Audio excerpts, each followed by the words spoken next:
કપડા કેવા પહેરી? ગરમ કપડા શેમાંથી બને છે?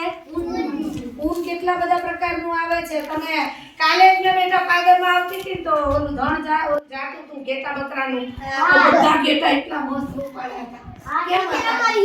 કેમ હતા? પણ કેમ હતા? હા, એના વાળ કાપેલા હતા, બોડા રોડા કરી દીધેલા અને પછી એને નવડાવી પણ બંધા નવડાવી પણ એને દીધા.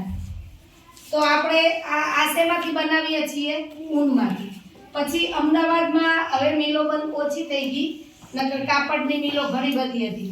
તો હું વણકર છું બેટા, મને ગર્વ છે. હું વણકર છું અને વણાટ કામ હાલે છે. એનું આખું મશીન આવે એને સાલ કહેવાય. એકવાર આમ નાખીએ એટલે દોરો આમ જાય, એકવાર આમ નાખીએ એટલે દોરો આમ જાય. એમ કરતા આમ કરતા આખો ટુવાલ કે સાડી કે ચાદર કે બધું વણાઈ જાય. પછી એમાં એ લોકો કલર કરે ને એ રીતે જાડું અને ગરમ કપડું, સફેદ અને જુદા જુદા અનેક રંગો, અલગ અલગ રંગોના એ લોકો પછી કલર કરે અને પછી પ્લેન અને ઊંટી ગુંથીને બનાવેલી ડિઝાઇન તમને દેખાય છે ને? જો હવે અને તમને પેલું મેં સ્કેન કરતા શીખવાડ્યું છે ચોપડીમાં. પહેલું પાનું છે, લાવો પહેલું પાનું લાવો છું. તમને જ્યારે ગેરહાજર છો કે કાંઈ પણ સમજાતું નથી તો ફોન દ્વારા લાઈનમાં જુઓ 1 2 3 4 5 6 નંબર ફોનમાં કરવાના અને પાઠમાં આપ્યું હોય સ્કેન કરવાનો. પેલો શું કહેવાય? QR code.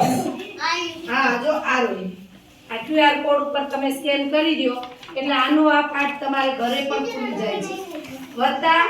વત્તા તમે ફોનમાં જી શાળા લઈ લ્યો તો આખા પાઠ ને શિક્ષણ કાર્ય બહુ સરસ રીતે તમે જે દિવસ ગેરહાજર હો તે દિવસે બધા વિષયનું તમે કરી શકો છો કે ભાઈ આટલું મારે મિસ થઈ ગયું તો આટલું હું ઘરે ભણી લઈશ.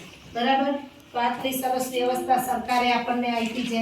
સરકાર આપણી પાછળ આટલા ખર્ચા કરે છે તો આપણે એને એક એક ક્ષણનો પૂરેપૂરો ઉપયોગ માનસિક રીતે કરીએ અને લેખનની રીતે કરીએ. યાદશક્તિ રાખવાની હોય તો એ રાખીને પણ કરીએ. બહુ સરસ કામ કરો છો તમે. આભાર તમારો. લ્યો બેટા.